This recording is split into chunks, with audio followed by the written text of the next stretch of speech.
Welcome to Innovate, Disrupt, or Die, the podcast where innovation isn't just an ideal, it's a way of life. I'm your host and creator of the Innovate, Disrupt, or Die newsletter, Danny Nathan. Hello, folks, and welcome back to another episode of Innovate, Disrupt, or Die, the podcast. This week's guest is Aly Khalifa. Aly, thank you so much for joining us. Welcome. Thanks, Danny. Appreciate being here.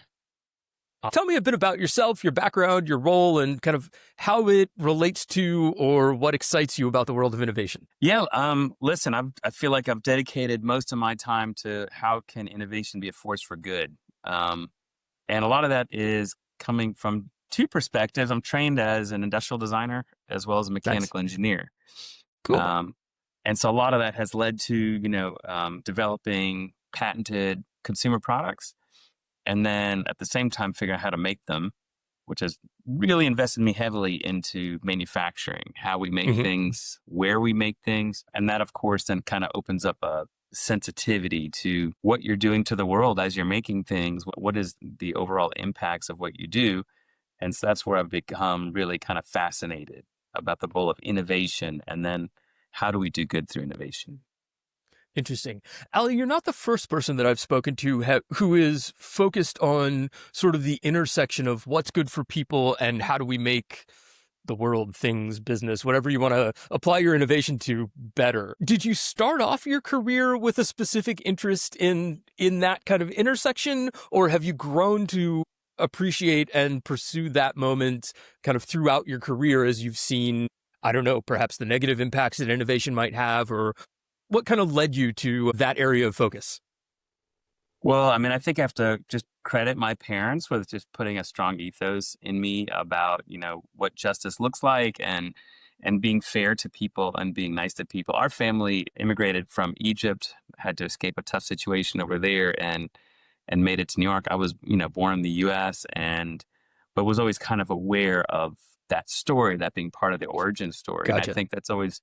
So we, my whole childhood, we were hosting other families escaping from Egypt, and it just always seemed like there's a lot of compassion, empathy. But then meanwhile, that applies, that kind of sensitivity applies. And I think to be a creative person, when you see something wrong, when you see something that needs fixing, let's say, you have two choices, right? You can either say, I'm going to take that on or I'm not, right? And those decisions define who you are, have defined who I am quite a bit. And of course, if you take on everything, you'll never get down the street, right?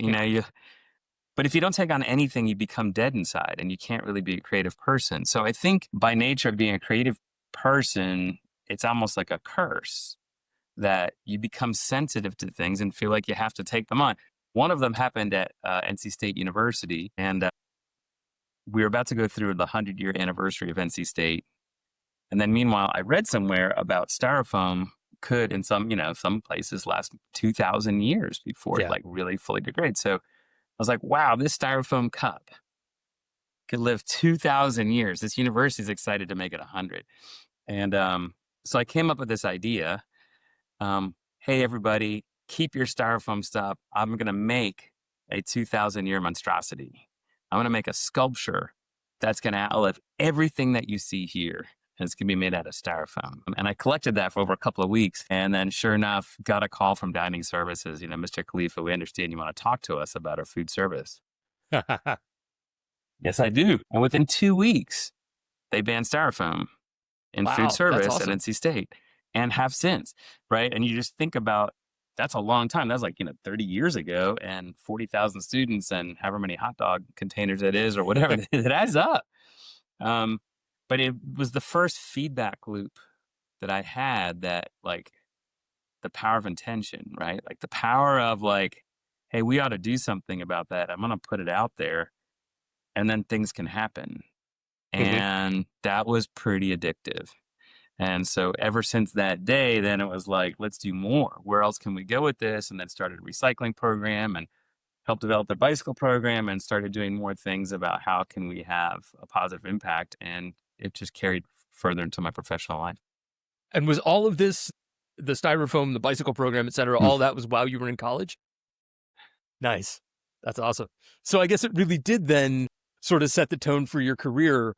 When you came out of college, can you share with me a little bit about your journey and like how did the journey of becoming a professional align to the good for the world efforts that started in college, or did you have an eye-opening moment of sort of the realities of once you get out into the business world and the willingness, I guess, to kind of balance Yeah. what's good for everyone and what's good for the business?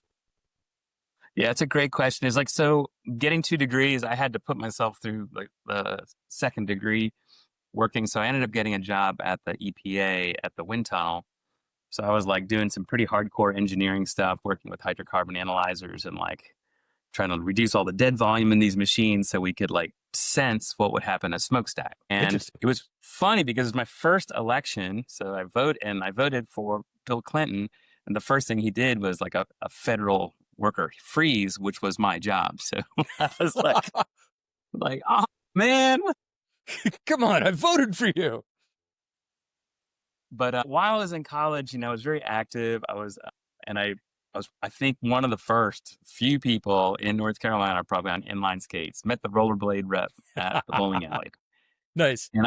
and I lived on these skates. I mean, I was like everywhere. People kind of know me as that guy. And so when that EPA job was going away, someone had read about me in a newspaper article about this new thing called rollerblades, and here's this kid who does it. And there's a bicycle company in the area, Performance Bicycle. They became the largest I know retailer performance of bike. Yeah. yeah.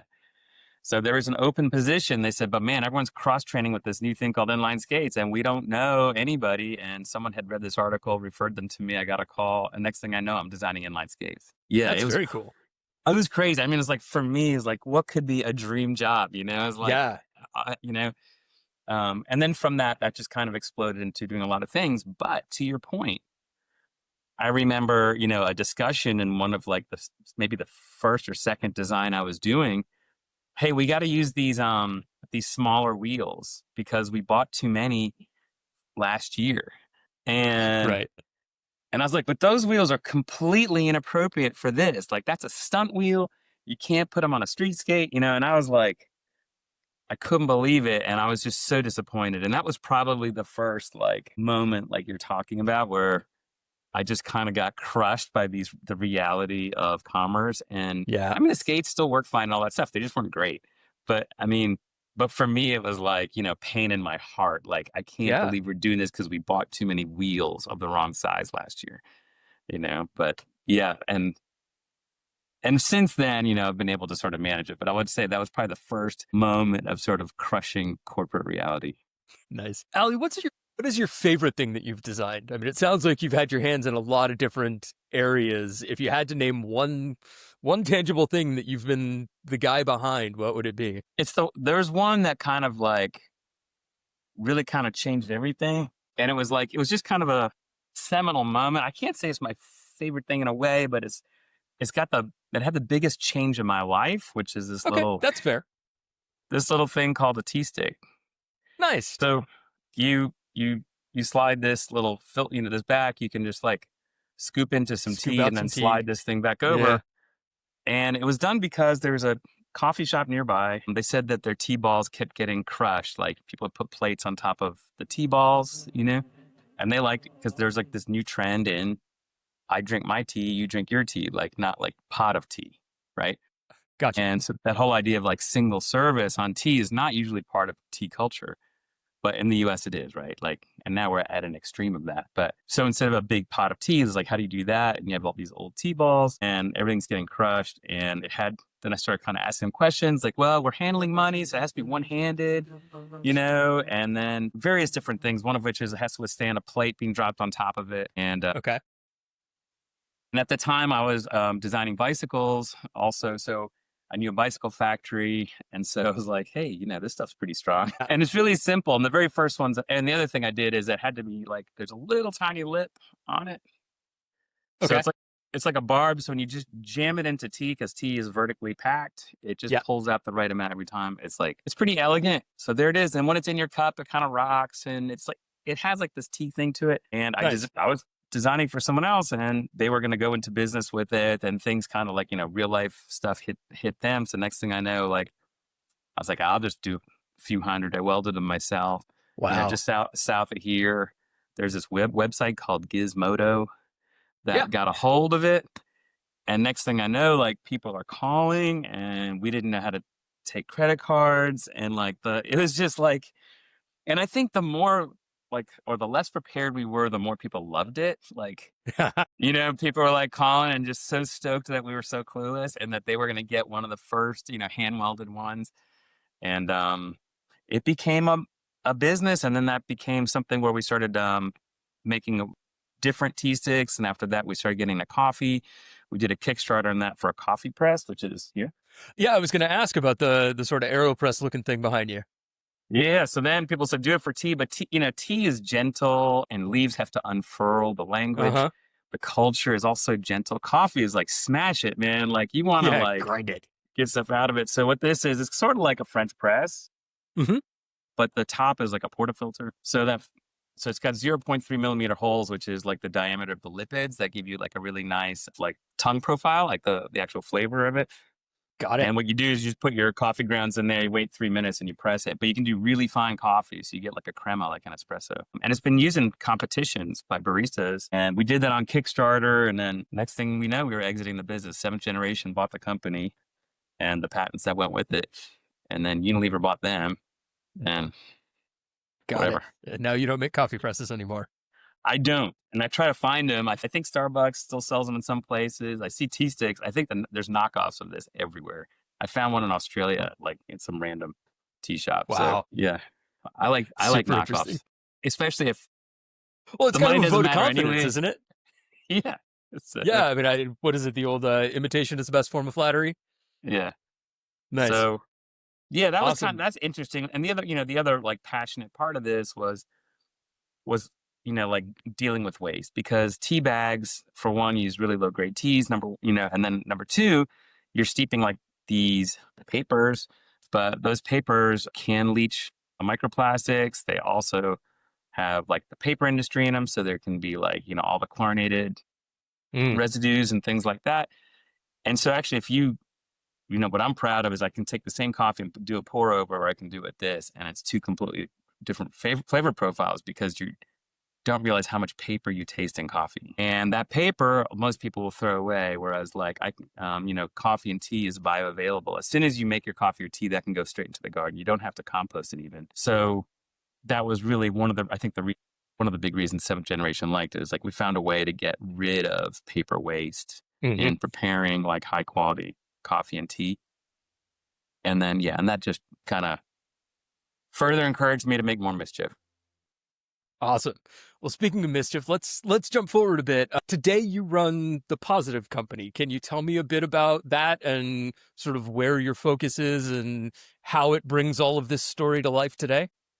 Yeah, sure. I mean, it's been a lot of journeys. I've built a few other companies and done a few other things, but there was a period where I was working on ocean plastic. So I have an ocean plastic company that I co-founded called Ocean Works, which is a marketplace for plastic for basically people who recover fugitive plastic and those that want to buy de-risked material. And then after that got into like how we can do like real recovery in indigenous and vulnerable communities. Hmm. And so has spent a lot of time on that. So, as you become a designer and you realize like you're buying materials from places, it's like, again, like you can either take on materials or you can ignore it. And sometimes I ignore it. A lot of times I've ignored it, but in this case, I couldn't. Ocean plastic is I can't ignore that one.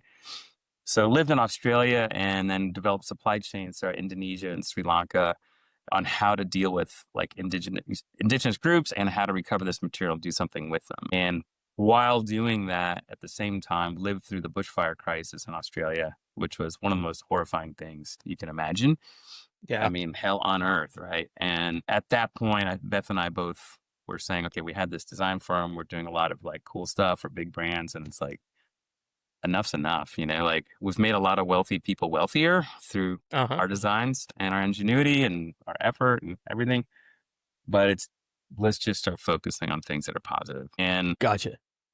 And that's been a theme of what we're trying to do. But I think for us, it was kind of like a staring right back in the mirror saying, we really got to focus on this. And it's like, it can't just be like part of what we do. It's got to be a real concentration of what we do. Hmm. And so our design firm has basically flipped over. So it's really just myself and my wife, Beth, who's been a partner in design since Performance Bicycle. Oh, And then wow. my brother, who's been working in the built environment, my brother, Aly Khalifa, who's well established in the built environment, working with Sidewalk Labs and Google and all those guys Uh-huh. on sustainability, mass timber and the whole built environment sustainability side. So that's what we do now is like try to, find interesting projects, work with people who are committed Hmm. to sustainability, because like even once you're committed to doing sustainable design, it's not easy. There's just No, I'd a lot of imagine stuff. not. Yeah. Question, Aly, that I please answer to sort of your level of comfort here. But, a lot of people, I think, when they're pursuing the idea of starting their own company, and especially when they are aiming that company towards good, and I'll throw that out as sort of a blanket thing, be it, good for people, good for the world, whatever. I feel like there's sort of this need to feel like you have reached a certain point in your career, either financially or in terms of, title or anything like that, so that you feel like you have permission to go and sort of focus on the thing that you want. Did you have Hmm. that moment, or did you just reach a point where you said, you know what, I can't in good consciousness, whatever. I can't satisfy myself by continuing to do this work unless I know it's being done for the right reasons. That's a fantastic question. I feel like it's been part of my journey all along, and it's just like, shades of gray, maybe like in some months it feels more positive than others, Hmm. and attracting the right people, like being in the right community, I think is important as part of it. But I think I rely on like several, there's so many philosophers that I really love, but E.F. Schumacher, I think, said this really well. He wrote the book called Small is Beautiful. Okay. That was the book that JFK read and then formed the Peace Corps. Oh, wow. Really incredible author. And then he had another book that was kind of the underpinnings of that called Good Work. And Good Work to me was a really powerful read because he focused a lot on appropriate technology in like, countries all over the world. Like maybe they need a donkey cart. Maybe that's the real problem here. Stuff like Hmm. that. Like really interesting insights that were not like top down necessarily. But he said, when he travels the world and he meets people that are happy, you know, that he found that it was mostly because they did good work. People are happy, do good work. And is the idea behind good work for good or work done well, Well, or he both? actually he broke it into three components that are, to me, are very instructive, and I try to remember them all the time. One of which is that every day you work with your inborn talent. Whatever it is that you like, for me, Hmm. if I'm drawing, I'm happy. Like it was a good day. It's Yeah. like, and it's somehow hardwired into some people. It's like if they meet people, right, or whatever. But whatever it is that you were kind of meant to be, that sweet spot of your personality, you do that every day. That's one element of it. A second element is that you believe that what you're doing is useful. It's like truly helpful for people. You really believe that in your heart. It's not necessarily just selling another widget. It's like something that widget actually does something for someone Hmm. somehow. But in your core, you believe what you're doing is useful, either as a product or as a service. And the third thing is that you work in a collaborative environment that challenges you, that you have other people that are doing like checks and balances. And so you don't become too egocentric or too navel gazing or, that kind of thing, but you're constantly challenged and pushed, and you have to like exercise the muscle, and really sort of get there and to find solutions. And I feel like I've been trying to do those three elements of the way Schumacher defines good work. As soon as I read the book, I was like, that's it. That's what I want to do. And you gravitate towards it. I think for a lot of people, it might be intuitive, some of those things, but it's really nice when you sort of see it laid out in front of you. Hmm. And then when a project comes along, like, hey, am I going to hit those three things with this or not? You know, and Yeah. that's part of the filter for the projects I take on. Oh, that's great. It reminds me a lot as you're describing it, Ali, of the Japanese idea of ikigai, Yes. Yeah. the Venn diagram of sort of what do you love, what are you good at, what can you make money at, etc. So Yeah. it's interesting. As you're talking about, or as you've just hinted at, talk to me a bit more about the types of projects that you take on. Do you all take on client projects where, you have somebody that is sort of directing the output, or are you primarily building your own products and companies still? Like where does that fall for you all? Yeah, it's a continuum, but I mean, the dedication is towards innovation, and really purely that. It's like I can't help it. And so either it's going to be inspired by a client, who goes away and said, but you found out about something, or they don't want to go into that space, but something, or maybe it's like actually for a client who says, let's do this, let's look at it. So there's like a few different ways that I'm working. I mean, in some levels, I'm just trying to share my knowledge, like maybe a little bit more of a thought leadership type practice where Mm-hmm. can work with a design team. Like I am engaged right now by a design team trying to train all their designers how to start thinking about like circular design, how, what are the ways that we can frame it? And for, a couple of years, I worked with Bill McDonough, the author of Cradle to Cradle, where we got into Mm-hmm. that deep, developing the Walmart sustainability roadmap. And so some of those things, like getting very much onto the sustainability side sometimes, but I really like enjoy working with designers and giving like nature a seat at the creative table, you Gotcha. know, not like a post thought, but actually like a pre setting to that discussion and like, what are these parameters? Because a lot of times if you give creative people the right information up front and not later, then it becomes a really fun challenge. If you say, oh yeah, and now make it recyclable, everyone's like, we already designed it. Like that's not. Right. So Right. setting But the if you right, say to them, create a recyclable ...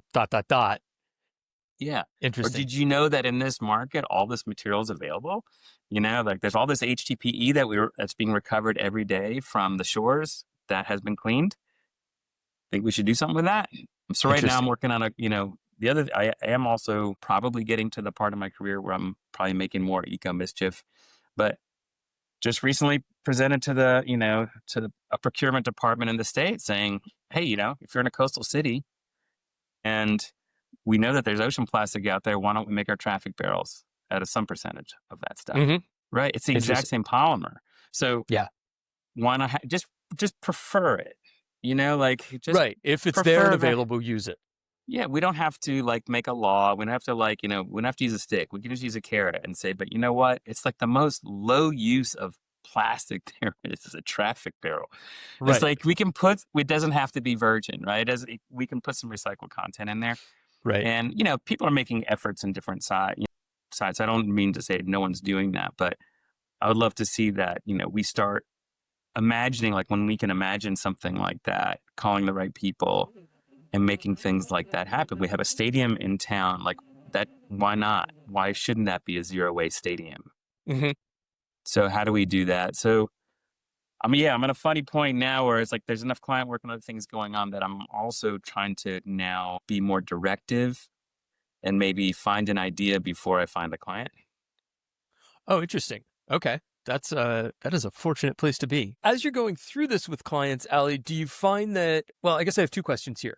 Are they coming to you to get your help with that, or are they coming to you for your expertise in innovation and that just sort of comes along for the ride and you describe the need and the opportunity to them as part of the project? And then I guess the second part of that question would be, like, do you get pushback? Do you get companies that are saying, well, yes, we could use this material, but it costs a penny more per unit, for example? We're going to make 1 billion units. Like, that's money. How do you, again, and I don't mean to harp on it, but I keep coming back to this moment of we all know we should do things that are better for ourselves and better for the world. But the moment that the business reality collides with the need, I think that historically the tendency has been for the business requirement to win out as opposed to the do it for good requirement. Oh, I think the business requirement should win out every time. So like, I think that's Interesting. 100%. Yeah, I think but the trick is you got to be creative in understanding business, you know? Okay. So, I mean, as an example, I'm going to answer your second question first. Yeah. Refillable packaging, right? Here's an example, refillable packaging. So if you're going to buy shampoo in single-use packaging, or you're going to have like a aluminum bottle that's refillable, Mm-hmm. right? I was like, okay, well, that refillable package costs way more, right? Yes. So a lot of companies would say, right, like, based on the way that we do our current linear economy math, that doesn't make any sense. Mm-hmm. But you can also say, but you know what? When it's refillable, that person's coming back to the store when the shampoo's out, aren't they? Okay. Right? They're going to refill it because now they have this bottle, right? There's some kind of obligation they made, some kind of promise to themselves. Yeah. Will they do it 100% of the time? No. But a lot of the time, yeah. Then we realize that, a supermarket might spend $2 and change per customer visit in marketing and advertising. Mm-hmm. So to get you into the local Harris Teeter, I might spend $2.60 to get you in there. Probably you're going to spend around an average of $22 before you leave, right? And so Okay. that's that business model, right? Yeah. Well, so if I'm spending $2.60 on radio ads and whatever it is that I'm doing, brilliant sponsored podcast or whatever, now I have this product that's like kind of guaranteeing that I'm going to be there, right? Okay. So should some part of the 260 from the marketing department be available for a returnable package because it's having the same effect? You're getting, Right. boots in the store, right? So in fact, what they found is like you get a pretty good, circular momentum of these people who then start making it a habit. Like I run out of shampoo once a month. That's what I'm going to do, blah, blah, blah. And then they buy more stuff. And so then there's really interesting marketing insight in part because now you are scanning a code when you come in. Mm-hmm. Right. So when your shampoo leaves in a single use package, you don't know what happened. But if I come back every 21 days, with a 14-ounce shampoo thing, like know Right. what my identity is to some level, then, well, that's valuable information. Right. Now we know what the average number of reused times of a reusable bottle is, for example, et cetera. Yes. So what's the value of me as a consumer, or what's the value of that package now that you're getting that additional data that normally you would have to buy from someone else, right? A third party Right. to get shampoo insights as an example. So you Interesting. got my boots in the store, you got all kinds of information about me, and you look at it, what the first analysis we did with one company in the UK is, you know what? The shampoo can just be free. Okay. Like there's Just so the much value of getting value. somebody to come in to fill up the shampoo bottle Yeah. has them leaving with enough other stuff that the free shampoo, it's the ad cost, if you will. It's the Right. 260 in shampoo. So, okay. So if we go back to what you first asked, it's like, yeah, it's a more expensive package. It is, but oh my God, like we're getting so much benefit. Yeah, look at all the downstream value from just having a package. Right. And That's so really interesting.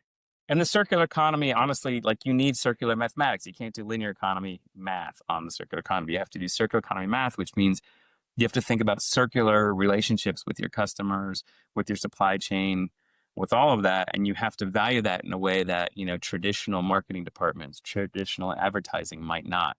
Right. And rethink what is like we're trying to get. We're not just trying to, if the idea at the end of the day is like trying to get boots in the store, then how do you design a product that gets boots into the store? Right. That's a Interesting. different. So I call that boundary conditions, and we have to rethink our boundary conditions on design. Okay. So as you're engaging with clients, how do you go through, like, do you have a framework that you use that helps take them through the education process akin to what you've just sort of given me the crash course in? Or like, I'm envisioning that I can see the world where you can convince a client to build a reusable shampoo bottle, for example, but I'm also envisioning the amount of education across the marketing department, the advertising team, the data and analytics team, like the mental shift from, as you said, sort of the linear economy to the circular economy is one that comes with a learning curve. And so in your experience, like, how do you tackle that learning curve? Well, I mean, honestly, I think I have 46 or 47 patents, and each of those was like looking at, empathizing with a customer's problem Mm-hmm. and trying to understand where they're at and what they want to do. And when and there's always like the problem as given, which might be that big, we got to make a product for this much Right. amount and whatever and all that stuff. And once in a while you might go, but the problem as I understand it is a little bit bigger, Right. like you're not just trying to sell shampoo. Your overall goal Just is to make to more get money by like, getting more feet in the store. Yeah, or to, get some customer loyalty and things like Right. that. And so if that's the problem is understood, it might be bigger than the problem is given. And that's our professional duty as innovators, right? Like there's no way that people can show up. It's like you coming to a doctor and saying, you got to put a cast on this arm. And as a doctor, you might go, well, first, maybe I should align the bones. Yeah. Um, so it's, like, so our duty as professional innovators is to rethink what problem as understood is. And it shouldn't just be problem as given. And Yes. that's like, and the people who come to us, that really want a patented, way of looking at things are going to, resonate with that thinking. And that's where we're going to get our best work. That's where our portfolio is going to grow. That's where like all the good things happen. So now, but all of it might not be circular economy related, but by and large, when you start opening up things, you can use, you know, for the SDGs, you can use cradle to cradle. You can use a lot of these frameworks as innovation engines. Hmm.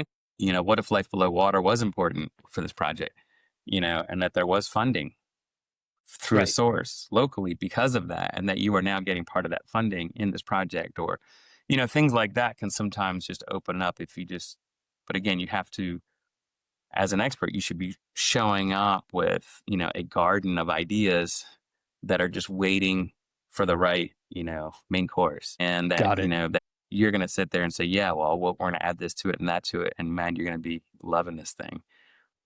Got But, it. And is that where your statement of, often I find a problem to tackle before I find the client for it, for example, is that kind of part of where that comes to life, where you have the opportunity to make those unique connections of, oh, you've come to me and stated that you need this, but I'm also aware of this. If we put the two together, then, suddenly we have three kind of thing.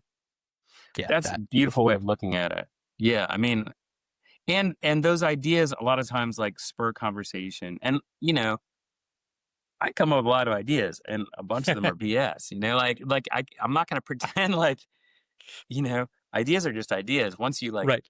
really try to implement it, then you'll start finding, the truth. But on the idea stage, when you're first talking to clients and you bring some new ideas, it's like I mentioned, like on the garden thing, like every good chef I know, when I go to their house, if they're a good cook, they have a garden. Hmm. Everyone I know. And it's like, yeah, you show up with fish or something like that. Like, oh man, I've got this fennel that's just coming up and these cherry tomatoes. And so just somehow it magically transforms like right there because in a way they've been preparing their whole life for this Right. moment. Right. And I like to think that I can do that with our clients. It's like that I have a garden and I'm just waiting for you to come up with the right project or a project and then see what we can make out of that based on what I have in the garden. And sometimes it's circular economy and sometimes it's like let's just make something better. Sometimes it's like let's treat people better. It can be there's so many different ways to have positive impacts on people that I think we just need to focus on that. But on the first things first, it's like the customer has a pain point and we got to solve that. Hence, I guess to bring it full circle, the reason that the business need always comes first. Yeah. It's just once in a while you have to say, but can we check the map for a minute? Got it. Got it. Yeah. Aly, in our intro call, you described sort of the process or framework that I assume is sort of underlying what we've been talking about here as the co-flourishing model. You've already mentioned kind of the boundary conditions. Tell me about the other parts of your co-flourishing model and sort of what that means and how it comes to life. Yeah, I mean, it's a term I've been struggling with because I bristle a little bit at positive impact and it's so much about, where I've been studying things. But when you think about it, it sounds pretty darn colonialist. Like I'm going to have a positive impact on you. It's like, it just doesn't feel right to me. It's like, I mean, that's because that's actually not what I want to do. I don't want to have a positive impact on you. I want in this conversation for us both to flourish. I want you to feel good. I want you to get, some inspiration. I want to be inspired by like what, Hmm. like, and when we'll take on a project with a client, I want them to flourish. Like whatever I do with them, I want they're going to benefit and that their factories are benefiting. Right. And I'm benefiting. Right. And so like, and I think at the end of the day, that's why I'm kind of resonating around this term of co-flourishing. It's been taking a career to sort of get to this point, but Right. I'm realizing now that's part of it. And like you're saying, like I think there's these three main elements and boundary conditions are one, like really thoughtful boundary conditions. Like like the UN SDGs, or, something that people have put a lot of time into these frameworks, cradle to cradle, SBTI, biomimicry, right? There's like some really beautiful frameworks we can use. And, none of them are like one solution, a single solution. They all can work in different, capabilities and creativity. We should always use as many tools as we can. But it's great if they're well thought out, that they're vetted, that they've been established, so that when you talk to a client and you say, SDGs and whatever else, it's not only just this idea, but there's funding behind it. There's metrics. There's, all kinds of stuff that's backing you up. And so I think that's a big part of it. But the other two is like really having like an integrative innovation process. That's the second one, which is, if I say I'm going to make a shoe but now I'm going to make it recyclable, Mm-hmm. right? Well, what I've done is I've just taken like your traditional shoe design, and in my mind, all I've done is just say, well, I have to change all these materials so that it's now recyclable. The only way that works is if I make it more expensive. Okay. It's just gonna be a more expensive shoe. But if I say, oh, but I'm gonna use 3D printing or something like that and make it recyclable, well, that all of a sudden sounds different, right? Like sounds like kind of like a different thing. Or if I'm gonna say, oh, but I'm gonna use like, just-in-time manufacturing at the retail store, or I'm gonna like, put these things together. So like sometimes just going after recyclable, or just going after fair labor, or just going after retail experience, like each of those things can be expensive by themselves. But if you Mm-hmm. are willing to, like, when you start that process, to put all those things on the plate at once and say, let's solve for a bigger issue and not just one thing, then a lot of times you have these like really creative leaps. So are you suggesting then, Aly, that by combining some of these methodologies and ideas together, that you can discover, I guess for lack of better terms, unexpected economies of scale, or unexpected ways to take what would be a more expensive recyclable shoe, but just to play off your example, Mhm. somehow because it's 3D printed, we've brought the cost back down. Right. Or like, yeah, but your inventory cost has gone down, because in shoes that's really difficult, right? Inventorying of, size 6 to size 13, or so like Right. you might start to then find, so yeah, so maybe the materials are more expensive because they're recyclable, but we're actually making up for that money because of the way that we're manufacturing them, or inventorying them, or Right. some other things like that. And so, but you have to be willing to sort of expand a little bit. Like, again, problem is understood. Sometimes it requires that. And what I've found is, if you just try to solve for one little thing at a time, you're just making it incrementally more expensive. But if you solve for a bunch of things, or at least put them all on the table, then exactly like you're saying, you can have some really unexpected breakthroughs that might be a lot cheaper to make. I love that approach, Aly. And I think it's so interesting that you're surfacing it in the context of sort of how do we make things better for the world. But in reality, I mean, it's the type of thing that anybody who is thinking about creating something new from sort of an innovation perspective should be taking into consideration, not just from the is it better for the world kind of perspective, but more from the, if we look at more variables all at once, how can we sort of layer those variables together to have a greater impact in what we're attempting to do? Yeah, I think it's activating more brain cells, it's activating more networks and different people.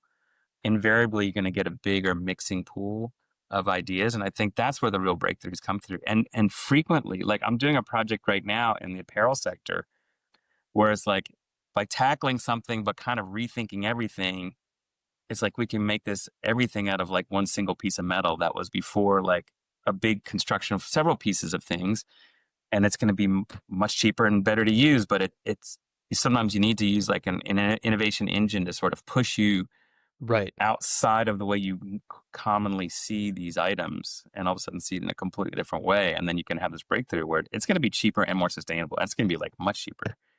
Yeah. But um it took going there. It took like, taking these things on, and letting them sort of like breed in your brain for a little bit to Right. spit out that new idea. And we'll get a few patents out of this. Gotcha. Interesting. All right. So we've talked about boundary conditions and we've talked about integrative innovation. You said there were three elements to your co-flourishing model. What's the last one? Inventive culture, Okay. like, so like what I love about a studio or a place that I work and all this stuff. And you know it when you're in it. Like you walk into a studio and it's like buzzing, right? Like, and Yeah. you feel that, right? And that's like there's a cultural phenomena that happens in humans when everyone's sort of like on it. And a lot of it is like, hey, I've got this idea, and you don't have 8 people say, no, that's bad. You have people go, man, that made me think of something else. And Yes. right, those kinds of things. And man, that is not the easiest thing to develop. Having like a thriving, inventive culture is something like in our studio we worked with, but we expanded it out. Like we started doing, I had a bunch of friends that were artists that refused to like have a show. So we would just give them a date and say, hey, the front of our studio is now a gallery. And first Friday in October, you got a show. You better start framing. And before you know it, like this whole gallery scene really grew in Raleigh to like, we were the fourth studio and really trying to like get people together. And by the time we like went to Australia and exited our studio, it was like 45 studios Wow. and became like a big mover of downtown. And like you saw that inventive culture start to coalesce. Yeah. Um, that gave us courage to try something else, which is our actually what happened was I think it was Money or Inc. magazine. I think said Raleigh was the most creative city at some point, Okay. and we all got really depressed. It was like, man, if this It's is the all over best, now. if this is the best it gets, oh God, And so a cartoonist was a member of our creative collaborative, and he says, "Well, we've never, Paul Frederick, fantastic cartoonist, said we don't have a river, but people always say we're creative, so let's just claim that as our river." Gotcha. Like very cartoony type thinking, right? Like just spouting truth in a way that like makes you go, what? Um, and so that became the beginning of something called SparkCon, which is how do you support um, and also highlight the creative community in our local area. And it's like we open sourced it. We just sort of did this thing, but we had all these different sparks. So we had fashion spark and graffiti spark and dance spark and, all poetry spark, where these creative people sort of all came out of the woodwork that were all living here and doing things here, but didn't really have a community. Okay. And before we knew it, it's a festival of 80,000 people. Oh my And God.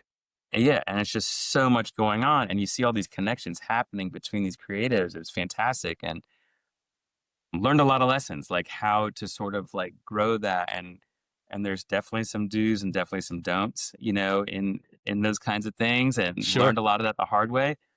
But after a while, it all starts to make sense. Like after you've been in it enough, it starts to make sense. It's just you have to be really thoughtful about the unconscious things people can do, and just always making sure you're reaching out to people, always making sure that they feel bought in, that, everyone's, the weirdest person in the room is the most important person in the room. And a lot of the things like that, we learned some lessons, and it's amazing how fast things can scale if you commit to that kind of pursuit. Right. Right. Awesome. Aly, I'm so glad that you brought up culture as sort of the last touch point there, because it's a really good segue into, I guess, kind of the last thing that I want to ask you about, which is culture. And I'm personally a firm believer that creating a culture of innovation within an organization is one of, if not the most important thing that you can do to enable innovation to happen amongst a group of people that, we happen to call a company. What is your take on building a culture of innovation, and what advice do you have for people that are in the position to do so on how to create that culture and how to sustain it within a company? Well, I mean, I think time has changed, even from SparkCon. Like our first, focus was really in that festival was on like highlighting the creative community and supporting them. But time has moved on, right? And like, I don't think that's enough anymore. I think now it has to be with purpose. I think Okay. people, right? So I think we've begun to use the term design thinking and innovation in terms that we did not use before.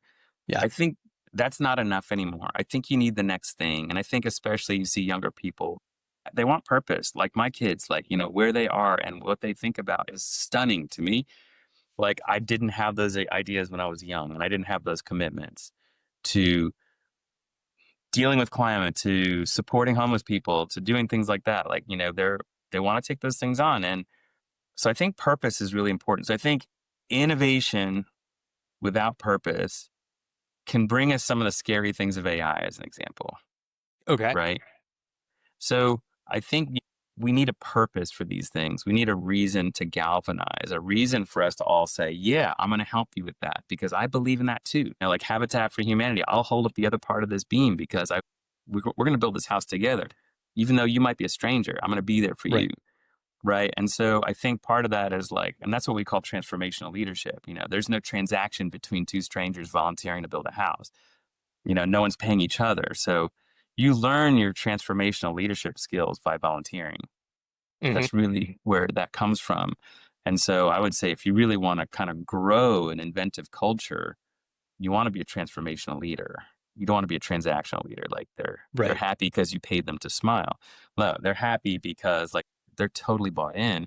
Yeah. And they're bought in because you're a transformational leader. So if you want to really lead the culture like that, volunteer. Interesting. I love that. And this is one of those questions that I tend to ask pretty much everybody who I interview. And I think that is the first time that I've gotten that response. So I appreciate that immensely. Awesome. Aly, this has been fascinating, and I'm sure you and I could rattle on for hours here. Yeah, is there anything that I haven't asked you that either you feel a burning need to share or that you think would put a really good cap on our conversation here? Well, I mean, thank you for that. And thank you for the time to hang out and to chat. My pleasure. And I think we might need to have some follow-ups, just even if Absolutely. it's not recorded. But I think the last point I was making about purpose, I think is something that I would just like to leave people with, you know, is like, what is that purpose and what can you do? And a lot of people ask me like, how do I get started? Or, you know, what do I do? And so in your personal life, you can just sort of be thoughtful. You know, if you're getting into sustainability, what I call the Bible is cradle to cradle, read the Bible and, you know, and get some language and those things, because the way we talk about things is very important about the way we think about things. So, you know, get into that a little bit. And then, you know, at the very least, the one project I think we should all do, and I'm really trying to train the next generation designers, is to think about, at the very least, a carbon budget, right? So we know we want to reduce how much CO2 we put in the air, right? And so SBTI, you know, Science Based Targets Initiative has like, you know, okay, we have to reduce by this much and all that stuff. And then people do buy offsets to deal with what their footprint is and all that stuff. But every time I talk to a designer, a creative, or an innovator, or an engineer, to say, man, I got to make this thing for $1.32, you know, how am I going to do it? And then it's like, well, okay, so that's your dollar budget. Now what's your carbon budget? Right. Because we know that as an industry, we're making so many units of this. We know by SBTI, like, you know, there's an overall footprint that we have to have a contraction every year and all that stuff. So there is a budget. We're just not talking about it and not actively thinking about it. Yeah. Yeah. So what I'd love to do is just to challenge people, or anyone who wants to find out more, reach out about that. I think it's a very small, discrete step, but just even saying the words carbon budget, I think sometimes get people thinking a little bit. And I think that's the first step we can take. Awesome. I love it. Speaking of reaching out, Aly, where is the best place for somebody who might be interested in talking with you, learning more, or anything like that, to find you, to reach out, to follow what you're up to? LinkedIn is the kind of the simplest, easiest to do it. So find me at Aly Khalifa at LinkedIn. I'll include the link in the description. You'll find me there. There is a really great basketball player with the same name, but you'll probably notice the difference. Okay. Perfect. When I share the link, I will try to make sure that NBA isn't on the the experience list there. I cannot dunk. I can be dunked on. Fair enough. Aly, thank you so much for taking the time. I've really appreciated your insights, and it's been fascinating to hear about your approach. All right, cool. Thank you, man. I appreciate it. That's it for today. Thanks for tuning in to Innovate, Disrupt, or Die, the podcast. Join us again for our next episode, and don't forget to subscribe at innovatedisruptordie.com. That's all, folks.